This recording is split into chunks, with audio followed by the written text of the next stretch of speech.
आइए बिहार स्पेशल वाले सीरीज को आगे बढ़ाते हुए आज हम बिहार में गंगा नदी तंत्र के बारे में पढ़ने वाले हैं, तो ध्यान से समझिएगा।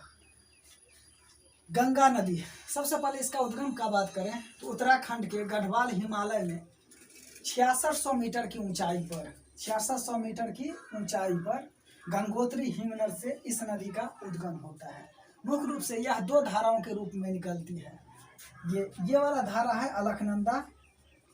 अलकनंदा जो कि सतोपथ हिमनद से निकलती है, और ये वाला है भागीरथी जो कि गंगोत्री हिमनद से निकलती है। तो इस प्रकार से गंगा नदी का उद्गम दो धाराओं के रूप में होता है। पहला धारा को अलकनंदा बोलते हैं जिसका कि उद्गम सतोपथ हिमनद से होता है।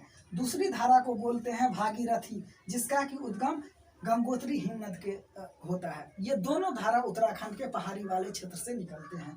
दोनों आते हैं यहाँ पे देवप्रयाग में। देवप्रयाग में क्या होता है, ये दोनों धारा आपस में मिल जाती है, यानी कि अलकनंदा और भागीरथी ये जो दो धारा निकलता है, इन दोनों धाराओं का मिलन देवप्रयाग में हो जाता है और यह आगे बढ़ती है गंगा के रूप में। तो गंगा नदी का निर्माण बोलेंगे कहाँ होता है, तो दो धाराओं के रूप में। कहाँ पर? देवप्रयाग में।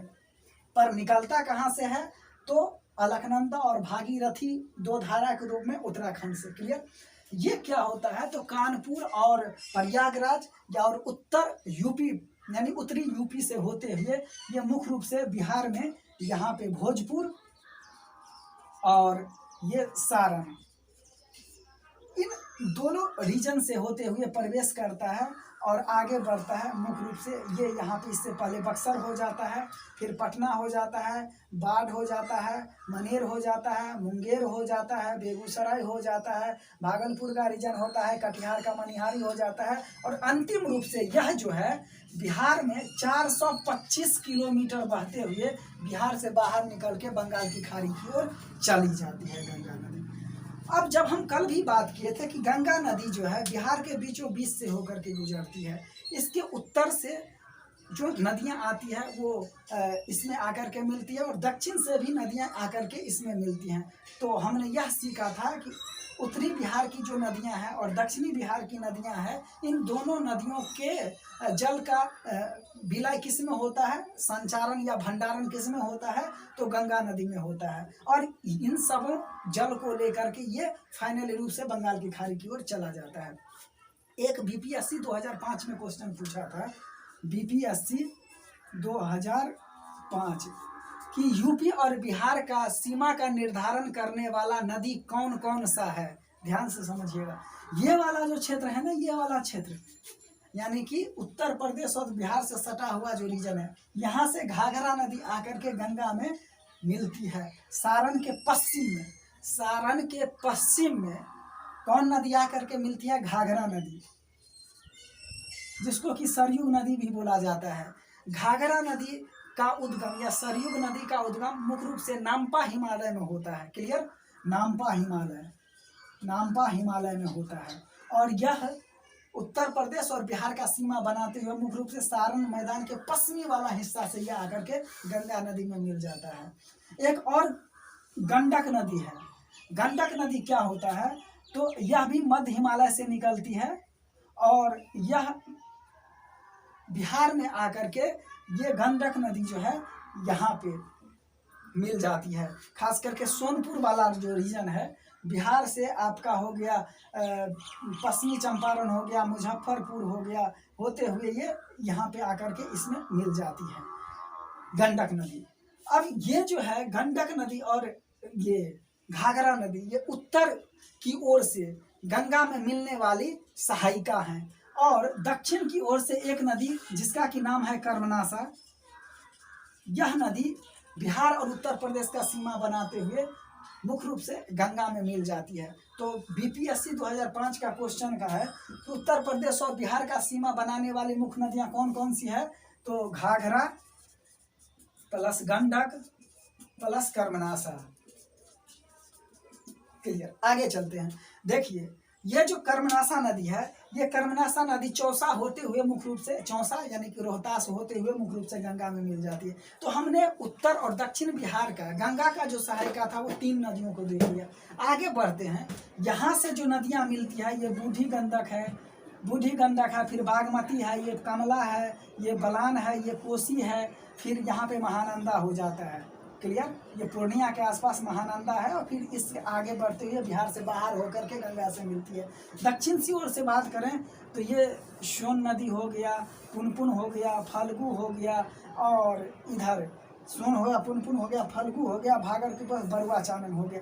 ये सब नदियाँ कई, इसके अलावा और भी चंदन है, अजय है, क्यूल है, बहुत सारे नदियाँ हैं। गंगा नदी का ये जो है जल इसमें जाकर के मिलता है और ये बंगाल की खाड़ी की ओर चला जाता है। अब ये हमको जो समझने वाला बात है, गंगा नदी के तंत्र में क्वेश्चन पूछता है कि दक्षिण बिहार से आने वाली गंगा नदी तंत्र में बिहार की कौन कौन सी नदियां हैं, और उसका दे देता है कि किस जगह पे आकर के वो मिलता है।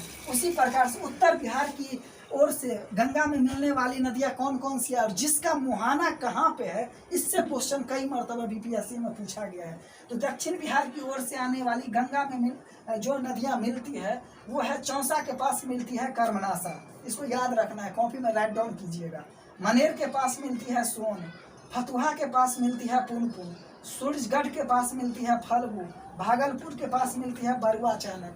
ये नदियां मुख्य रूप से दक्षिण बिहार की ओर से आती है और गंगा में मिल जाती हैं, यानी कि गंगा की ट्रिब्यूटरीज है। फिर उसी प्रकार से उत्तर बिहार की ओर से नदियां आती है और गंगा में मिल जाती है। सोनपुर के पास गंडक, मुंगेर के पास बागमती, कुर्सेला के पास कोसी, मनिहारी के निकट काली कोसी। मनिहारी और कुर्सेला आपका कटिहार वाला इलाका में आता है। क्लियर?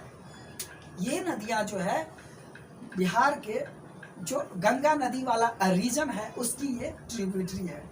क्वेश्चन में कई मरतबा मेंस आप लिखिएगा, और फिर बिहार में जो बाढ़ है उसके अलावा बिहार से संबंधित और नदी परियोजना से संबंधित और भी कई चीज़ है, वहाँ पे आपको क्वेश्चन में इस बात का जिक्र करना होता है कि गंगा नदी के तट पे कौन से मेजर सिटीज अवस्थित है। तो सबसे पहले हम लिखें गंगा नदी के तट पर, गंगा नदी के तट पर अवस्थित नगर। तो सबसे पहले आ जाएगा आपका बक्सर, फिर आ जाएगा आपका पटना, फिर आ जाएगा आपका सोनपुर, फिर आ जाएगा आपका बाढ़, पलहेजा, मनेर, मनेर के बाद मुंगेर,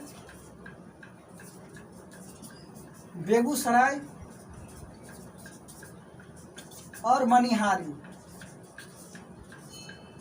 ये कटिहार वाला मनिहारी, ये कटिहार वाले। तो इस प्रकार से कई सिटीज और भी अवस्थित है।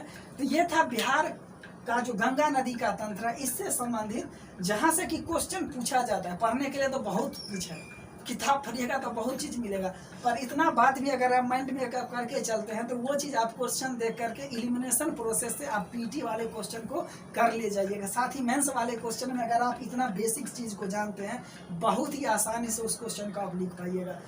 तो पूरा चीज़ को तो एक जगह कंसोलिडेट करना और छोटा वीडियो में संभव नहीं है, फिर वो बहुत बड़ा हो जाएगा। तो ये था मेरा गंगा नदी तंत्र का एक ब्रीफ स्टडी। चलिए मिलते हैं नेक्स्ट टॉपिक के साथ। आज के लिए इतना ही, बहुत बहुत धन्यवाद, थैंक यू।